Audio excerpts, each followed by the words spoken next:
Hello दोस्तों, नमस्कार। Helping thinkers के यूट्यूब चैनल में आप सभी का हार्दिक स्वागत है। जैसा कि आपको पता है, एमपीपीएससी 2022 के एप्लीकेशन फॉर्म जो हैं अप्लाई होना शुरू हो गए हैं, यानी इसके फॉर्म भरवाना स्टार्ट हो चुके हैं। और बहुत सारे बच्चों के ये डाउट है कि सर हम लास्ट ईयर में है तो फॉर्म भर सकते हैं कि नहीं है, और उसमें क्या लगाना रहेगा क्योंकि हमारे पास तो लास्ट ईयर की मार्कशीट ही नहीं होगी, और बहुत सारे डाउट्स आपके होंगे। तो एमपीपीएससी की जो फॉर्म है वो भरवाना स्टार्ट हो गए हैं। 10 जनवरी से उसके फॉर्म स्टार्ट हो चुके हैं, जो 9 फरवरी तक जो है आप फॉर्म को अप्लाई कर सकते हैं। और कई सारे बच्चे फॉर्म भरते वक्त बहुत सारी गलतियां कर लेते हैं जिसके रहते उन्हें आगे उन समस्याओं का सामना करना पड़ता है। ऐसे आपके तमाम जितने भी डाउट हैं वो सारे इस वीडियो में क्लियर हो जाएंगे। बस इस वीडियो को लास्ट तक देख लीजिए। एमपीपीएससी के फॉर्म भरने से पहले अगर आप इस वीडियो को देख कर जाएंगे तो आपका किसी प्रकार का कोई संदेह नहीं रहेगा और किसी प्रकार की कोई गलती की संभावना भी नहीं रहने वाली है। तो आइए बिना देरी के इस वीडियो की शुरुआत करते हैं और सारी चीज़ें मैं आपको लाइव दिखाने वाला हूं। तो अगर ऐसे ही एमपीपीएससी से जुड़े हुए हेल्पफुल वीडियो चाहिए तो चैनल को ज़रूर सब्सक्राइब कीजिएगा और चैनल को बेल आइकन दबा के प्रेस कर लीजिएगा। सबसे पहले हम एमपीपीएससी की ऑफिशियल वेबसाइट पर हैं, जहां पर राज्य सेवा प्रारंभिक परीक्षा और राज्य वन सेवा प्रारंभिक परीक्षा 2022 के बारे में हम बात करने वाले हैं। तो यहाँ पर एप्लीकेशन फॉर्म क्या दिया है, आप भी इसको चेक कर सकते हैं। यहाँ पर आपको इस पर क्लिक करना है, सिंपल सा। यहाँ पर आप क्लिक करेंगे तो आपके सामने कुछ इस प्रकार का इंटरफेस आएगा। यहाँ पर लिखा है राज्य सेवा प्रारंभिक परीक्षा 2022 और राज्य वन सेवा प्रारंभिक परीक्षा। तो कई सारे बच्चों का तो यही डाउट रहता है कि सर राज्य सेवा प्रारंभिक परीक्षा के लिए अलग से फॉर्म अप्लाई करना पड़ेगा, राज्य वन सेवा प्रारंभिक परीक्षा के लिए अलग से फॉर्म अप्लाई करना पड़ेगा।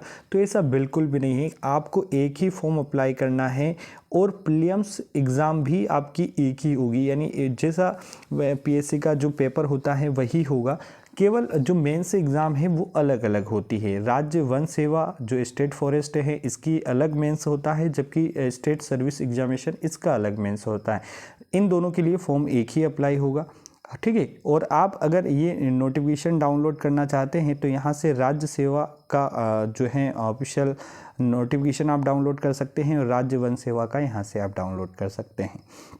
इससे जुड़े हुए यहाँ पर आप इसको देख सकते हैं कि मैं घोषणा करती हूँ कि विज्ञापन में जो जितनी भी शर्तें रही हैं उनको अच्छे से पढ़ समझकर ही फॉर्म अप्लाई करेंगे आप। देखिए, सबसे पहले जो आपके डाउट्स हैं थोड़े बहुत यहीं से क्लियर हो जाएंगे। राज्य सेवा परीक्षा 2022 के लिए आवेदन कर रहे अभ्यर्थी राज्य वन सेवा परीक्षा 2022 हेतु भी एक ही ऑनलाइन आवेदन पत्र भर सकेंगे। बस शर्तें हैं कि राज्य वन सेवा परीक्षा 2022 के लिए आपकी अर्हता होनी चाहिए, यानी फॉरेस्ट में भरने के लिए जो क्वालिफिकेशन चाहिए वो आपके पास होनी चाहिए। और क्वालिफिकेशन क्या चाहिए, तो आप राज्य वन सेवा प्रारंभ परीक्षा का ऑफिशियल नोटिफिकेशन डाउनलोड करके देख सकते हैं।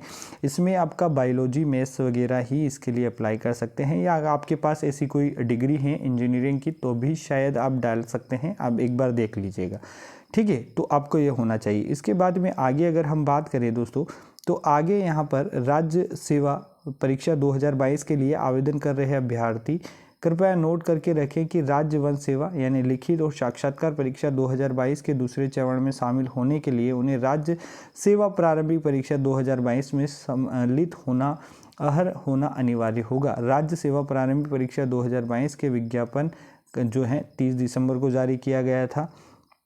अभ्यर्थी यह भी ध्यान रखें कि प्रारंभिक परीक्षा के आवेदन पत्र में हुई किसी भी प्रकार की त्रुटि का सुधार मुख्य परीक्षा अथवा साक्षात्कार के स्तर पर नहीं किया जाएगा, यानी उस समय नहीं होगा। अतः वे प्रारंभिक परीक्षा का आवेदन पत्र अत्यंत सावधानी पूर्वक भरें।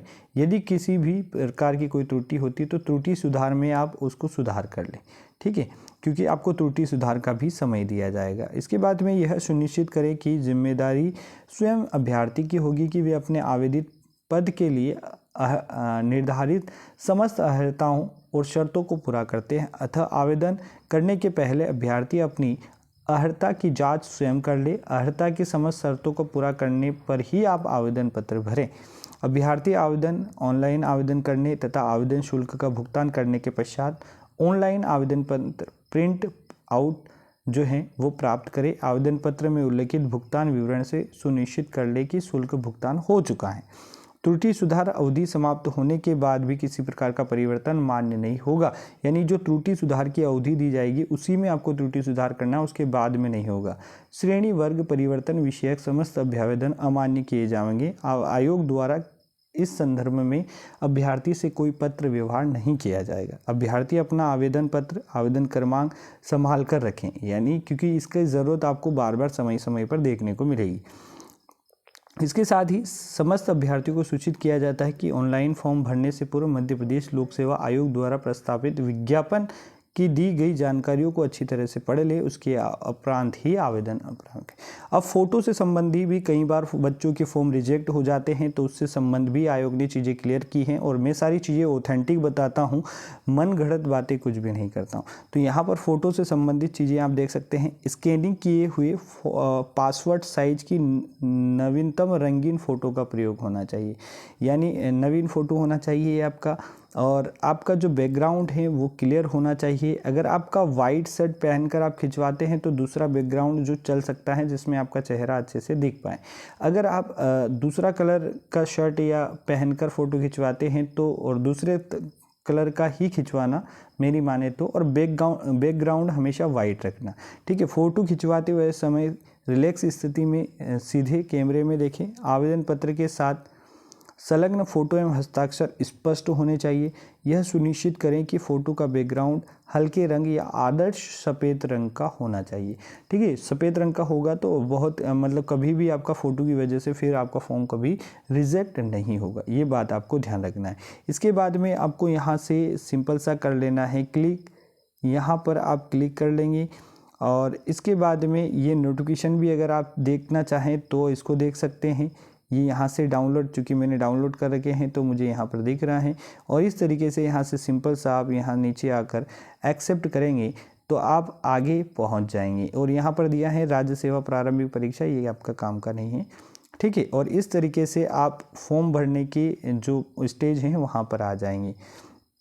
अब यहाँ पर देखिए, यहाँ पर सबसे पहले आवेदित परीक्षा का नाम आपको यहाँ पर सिलेक्ट करना है। देखिए, अगर आपके पास फॉरेस्ट वाली भी क्वालिफिकेशन है तो आप दोनों को जो है यहाँ पर बोथ पर टिक कर सकते हैं, यानी दोनों के लिए अप्लाई कर रहे हैं, फॉरेस्ट के लिए भी और स्टेट सर्विस एग्जामिनेशन के लिए भी।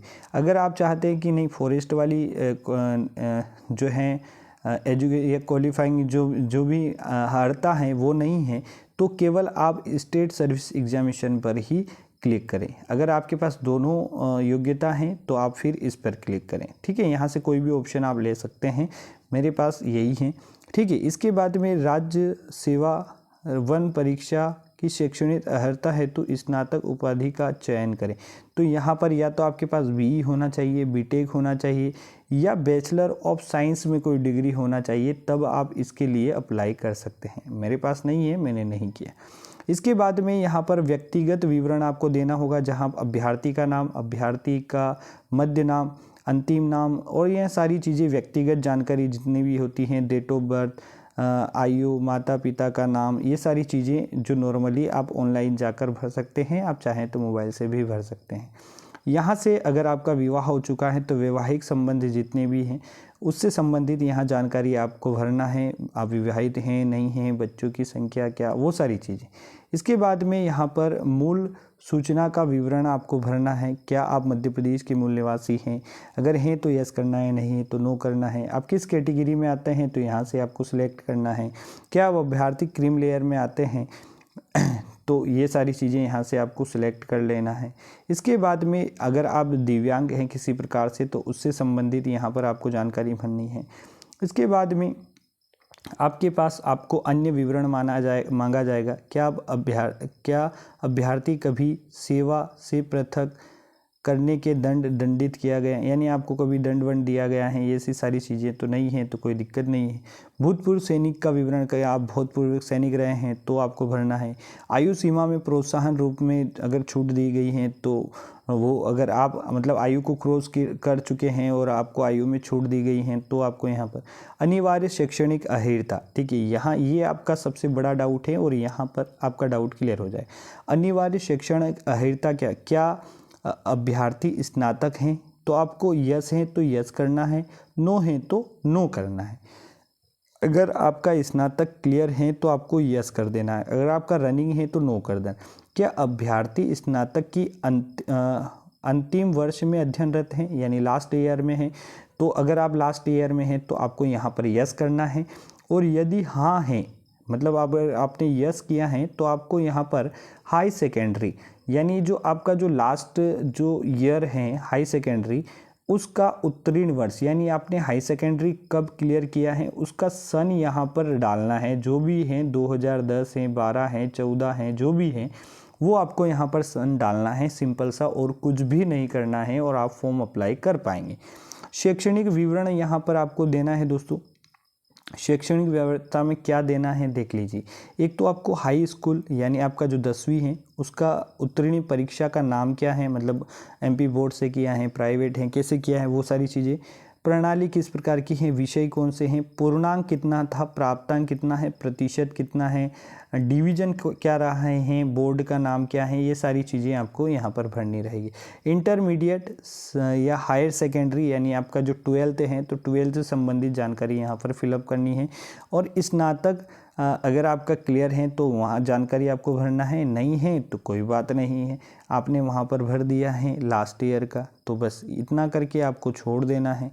ठीक है। इसके बाद में सेवा का विवरण, यानी आपने कहीं मध्य प्रदेश शासन में कहीं सेवा दी है तो वो सारी चीज़ें आपको यहाँ पर फिर एड्रेस फिलअप करना है, आपका वर्तमान पता, स्थायी पता, और सिंपल सा 2 चीज़ें आपकी स्कैन होगी, जिसमें एक अभ्यर्थी का फ़ोटो, और फ़ोटो जो है दोस्तों 3 महीने से ज़्यादा पुराना नहीं होना चाहिए।